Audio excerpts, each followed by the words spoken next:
تو بات یہ ہو رہی تھی کہ غدیر اگر نہ ہوتی تو شاید کربلا بھی نہ ہوتی، کیونکہ غدیر کس کربلا ہوئی کیوں؟ علی کے بغض میں کربلا ہوئی، کیونکہ جب امام نے پوچھا، کیا پوچھا کہ مجھے کیوں قتل کرنا چاہ رہے ہو؟ کہا تمہارے بابا، آپ کے بابا کے بغض میں قتل کرنا چاہ رہے ہیں۔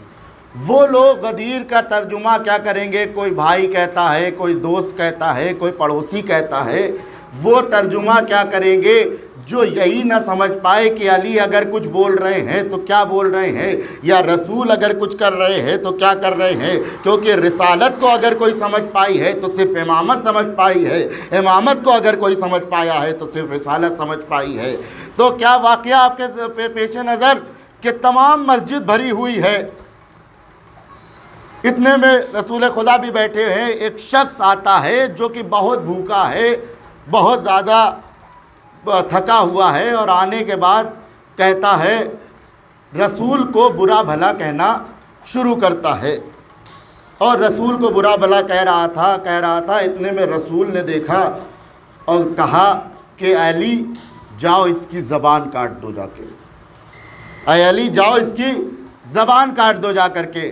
میں ہاتھوں کو جوڑ کے کہوں گا، اے رسول اللہ، وہاں پہ تو بڑے بڑے مجاہد بیٹھے تھے، بڑے بڑے سورما بیٹھے تھے، سب کے پاس بڑی بڑی تلواریں تھی، آپ کسی بھی صحابی سے کہتے اور وہ جانے کے بعد اس کی زبان کاٹ دیتا تو عجب نہیں رسول جواب دے کہ جو رسالت کی نظریں دیکھ رہی ہے وہ شاید تمہاری نظریں نہیں دیکھ رہی ہیں۔ ادھر جیسے ہی علی کو حکم ہوا، علی اپنی جگہ سے اٹھے اور اٹھنے کے بعد اس شخص کے پاس آتے ہیں، اور آنے کے بعد اس شخص سے کہتے ہیں، مجھے لگ رہا ہے کہ تو کئی دن کا بھوکا ہوا ہے، کئی دن کا تھکا ہے، آپ پہلے آ کر کے کچھ کھانا پانی کھا لے اور اس کے بعد ہم اس کلام کرنا۔ علی اس شخص کو لے کر کے چلے جاتے ہیں، اور جانے کے بعد اس کا شکم سیر کرتے ہیں، اس کو آرام کراتے ہیں، اور اس کے بعد جب وہ چلنے لگتا ہے تو علی اس کو کچھ چیزیں دیتے ہیں، کچھ راستے کا خرچ دیتے ہیں کہ لو، میں جانتا ہوں کہ تیری جیب بھی خالی ہے، کچھ لے کر کے چلا جا جو تیرے راستے میں تیرے کام آئیں گے۔ اب وہ شخص جو آیا تھا اور آنے کے بعد رسول کو بہتان لگا رہا تھا، رسول کو برا بھلا کہہ رہا تھا، اب جیسے ہی واپس جا رہا ہے، رسول کے قصیدے پڑھ رہا ہے، رسول کو سلام بھیج رہا ہے، میں تب عجب نہیں رسول جواب دے کہ میں نے ایسے ہی علی سے نہیں کہا تھا، کیونکہ زبان کاٹنے کا مطلب صرف زبان کو الگ نہیں کر دینا، بلکہ اگر کوئی تمہاری برائی کر رہا ہو تم اس کے ساتھ اچھا عمل کرو اور وہ تمہارے گل گانے لگے تو سمجھ لینا تب بھی تم نے اس کی زبان کاٹ دی ہے۔ ایک صلوات بھیجئے محمد وآل محمد۔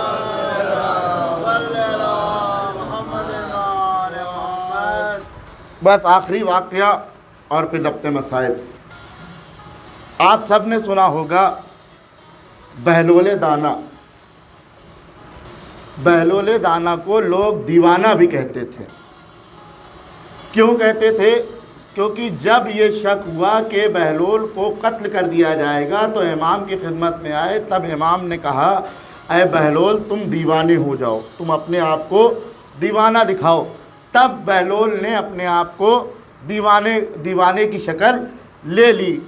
تو بہلول کو جب بہلول دیوانے ہو گئے تو بہلول کو جب دربار سے باہر نکال دیا گیا، تو جب دربار سے باہر نکالا تو ایک دن بہلول کیا کرتے ہیں، جاتے ہیں، اور جانے کے بعد دربار میں جو تخت رکھا ہوا ہوتا ہے بادشاہ کا، اس بادشاہ کے تخت پہ بیٹھ جاتے ہیں، اور جیسے ہی بیٹھتے ہیں وہاں ایک سے ایک وزیر تھا، ایک سے ایک بادشاہ کا چاہنے والا تھا، جیسے ہی دیکھا بہلول تخت پہ بیٹھے ہوئے ہیں فوراً بہلول کو کوڑے مارنے لگے، بہلول کو اذیت دینے لگے، اتنی اذیت دی کہ بہلول کے پورے بدن زخمی ہو گیا۔ اب جب بہلول باہر آئے تو بہلول سے لوگوں نے پوچھا، اے بہلول یہ بتاؤ کہ جب تم کو پتا تھا کہ تم اگر اس تخت پہ بیٹھو گے تو تمہارا یہ حال کیا جائے گا، تو یہ بتاؤ تخت پہ بیٹھے کیوں؟ تو بہلول نے پلٹ کے جواب دیا، بے شک مجھے پتا تھا کہ میں اگر بادشاہ کے تخت پہ بیٹھوں گا تو مجھے اذیت دی جائے گی۔ میں دنیا کو بتانا چاہتا ہوں، میں دنیا کے اگر بادشاہ کے تخت پہ میں بیٹھ گیا تو اتنی اذیت ملی، اگر کوئی رسول کی جگہ پہ بیٹھ گیا تو اس کا حشر میں کیا حال ہوگا۔ ایک تلوار بھیجیے محمد والے۔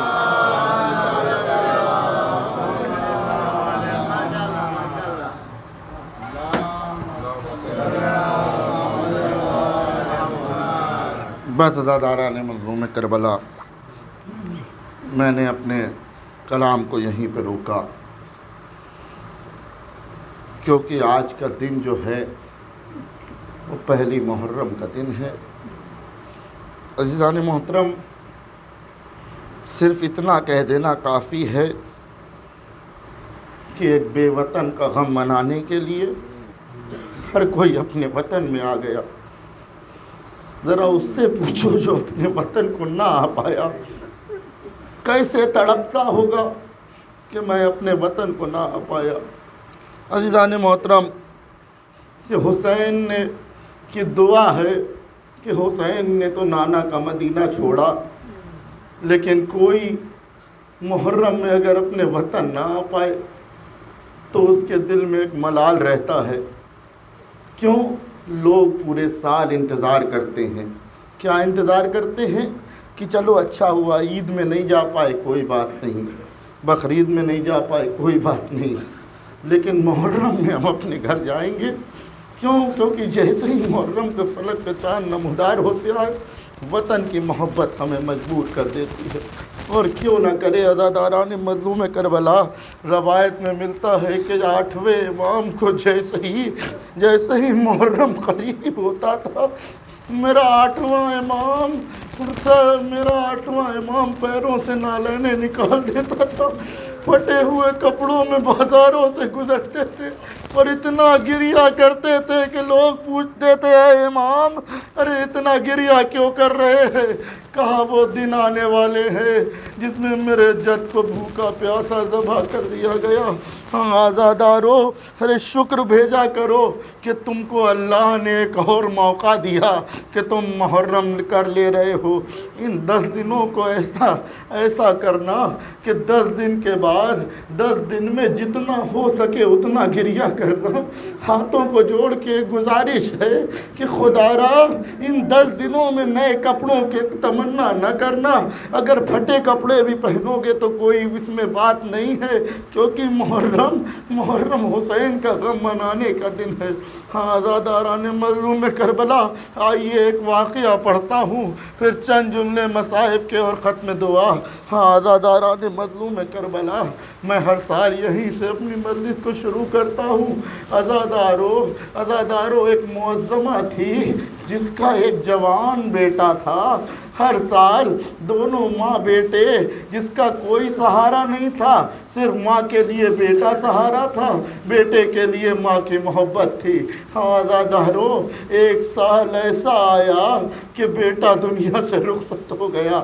ہاں عزاداران مظلوم کربلا، بیٹا جیسے ہی دنیا سے رخصت ہوا، ماں کا یہ دستور تھا جب بھی شام ہوتی تھی اپنے لال کی قبر پہ جا کے گریہ کرتی تھی، بیٹھ کر کے باتیں کرتی تھی اور باتیں کرنے کے بعد چلی آتی تھی۔ ایک دن ماں لال کی قبر پہ جاتی ہے اور جانے کے بعد کہتی ہے، اے میرے لال، اب 10 دن تک یہ میں تیری ماں تیری قبر پہ نہ آئے گی۔ ہاں عزاداران مظلوم کربلا، وہ ایک کہہ کے ماں رخصت ہو جاتی ہے اور رخصت ہونے کے بعد 10 دن تک حسین کا غم مناتی ہے اور گریہ کرتی رہتی ہے۔ ہاں عزاداران مظلوم کربلا، اب جب 11ویں دن جب وہ معظمہ اپنے بیٹے کی قبر پہ جاتی ہے، ارے تو کیا دیکھتی ہے؟ ایک کوئی بوڑھی سے بزرگ عورت ہے، ارے جو اس قبر پہ بیٹھ کے گریہ کر رہی ہے۔ وہ ماں کہتی ہے کہ اے معظمہ، شاید آپ سے کچھ غلطی ہو گئی ہے۔ ارے مانا میں کچھ دنوں سے اس قبر پہ نہیں آئی، لیکن یہ آپ کے لال کی قبر نہیں ہے، یہ میرے لال کی قبر ہے۔ ہاں دوران مظلوم کربلا جیسے ہی یہ سننا تھا، ارے اس بی بی نے کہا اے معظمہ، ارے تو میرے لال کا غم منا رہی تھی، میں تیرے لال کی قبر پہ آتی تھی۔ ہاں یہ کوئی اور نہیں تھا، حسین کی ماں فاطمہ تھی۔ ہاں دوران مظلوم کربلا میرے چوتھے امام، ارے کیسے آپ نے واد کربلا ارے مصیبتوں کو جھیلا۔ ارے روایت میں ملتا ہے میرے مولا جب بازار سے گزرتے تھے تو جب بھی کوئی قصاب ارے کسی جانور کو ذبح کر رہا ہوتا تھا، میرا مولا جاتا تھا اور جانے کے بعد ایک سوال کرتا تھا، ارے کیا تم نے ذبح کرنے سے پہلے ارے اسے پانی پلا دیا ہے؟ کہا ہاں مولا، ہمارے یہاں تو دستور ہے کہ ہم پانی پلا دیتے ہیں۔ کہا اچھا یہ بتاؤ، ذبح کرنے سے پہلے اپنے خنجر کو تیز کر لیا؟ کہا ہاں، ارے خنجر کو بھی اس لیے تیز کر لیا ارے تاکہ جلدی ذبح ہو جائے۔ ایک آخری سوال میرے مولا نے کیا، اچھا یہ بتاؤ کیا جانور کے سامنے دوسرے جانور کو تو ذبح نہیں کرتے؟ کہا نہیں، ہم جانوروں کو ہٹا دیتے ہیں۔ ارے یہ سننا تھا، کربلا کا رخ کیا، ہائے میرا بابا، ارے پیاسا بھی ذبح کیا گیا، کند خنجر سے ذبح کیا گیا، ارے میری پھوپھی سامنے کھڑی تھی۔ بس اداداران مظلوم کربلا آخری چند منٹ اور میں نے مجلس کو عزیزان محترم، اب کبھی اگر فرش عزا پہ جانا تو جانے سے پہلے یہ نہ سوچنا کہ کوئی آیا ہوگا یا نہیں آیا ہوگا۔ میں صرف اسی لیے پڑھ رہا ہوں، یہ پہلی مجلس ہے، ابھی 2 مہینے تمہیں محرم کرنا ہے عزاداروں، کیونکہ جیسے ہی ہمارے یہاں کوئی مرتا ہے ارے تو لوگ پرسہ دینے آتے ہیں، لیکن جیسے ہی حسین کی فرش عزا بچھی ارے ادھر سے ایک بی بی اٹھی، ارے اٹھنے کے بعد ارے جناب زینب کی قبر پہ آئی، اور آنے کے بعد ارے جناب زینب ساتھ میں ہوئی، ادھر یہ دونوں بیویاں ارے آنے کے بعد ایک چھوٹی سی قبر پہ آتی ہے اور آنے کے بعد کہتی ہے اے سکینہ اٹھو، چلو تمہارے بابا کی فرش عزا بچ گئی۔ بس عزادارو یہ 10 دن ہے، جتنا گریہ کرنا ہو کر لینا، کیونکہ یہی ہمارے شہیدوں کے لیے غم کا مرہم بنتے ہیں۔ عزادارو روایت میں ملتا ہے کہ یہ ساری بیویاں آتی ہے اور آنے کے بعد فرش عزا پہ بیٹھ جاتی ہے، اور بیٹھنے کے بعد ادھر جیسے ہی ذکر شروع ہوتا ہے ادھر ذاکر نے اپنا پہلو بدلا، ادھر سامعین کی آنکھوں سے اشک آئے، ارے یہ سیکھنا تھا۔ ارے سکینہ کہتی ہے اے پھوپھی اماں، ارے یہ رو کیوں رہے ہیں؟ ارے یہ سننا تھا۔ ارے جناب زینب کہتی ہے اے بیٹی سکینہ، ارے تمہارے بابا پہ گریہ ہو رہا ہے، یہ تمہارے بابا کے مصائب سن کے رو رہے ہیں۔ ہزاران مظلوم کربلا جناب سکینہ تڑپ کے کہتی ہے اے پھوپھی اماں، ارے کاش یہ کربلا میں ہوتے، میرا اصغر پیاسا ذبح نہ کیا جاتا۔ اے پھوپھی اماں، میں ہاتھوں کو بلند کرتی ہوں، آپ آمین اللہ لعنت اللہ علی قوم الظالمین۔ اے پالنے والے، دعاؤں میں دعا سب سے بڑی یہی ہے کہ ہمیں اس لائق بنا دے جو عزاداری کرنے کا حق ہے ہم اس طرح عزاداری کر سکیں۔ اے بی بی ہمیں اس قابل بنا دے کہ جو امانت آپ نے ہمیں دی ہے وہ امانت ہم اسی طرح آپ کے سامنے پیش کر سکیں جیسے پیش کرنے کا حق ہے۔ ماتم حسین۔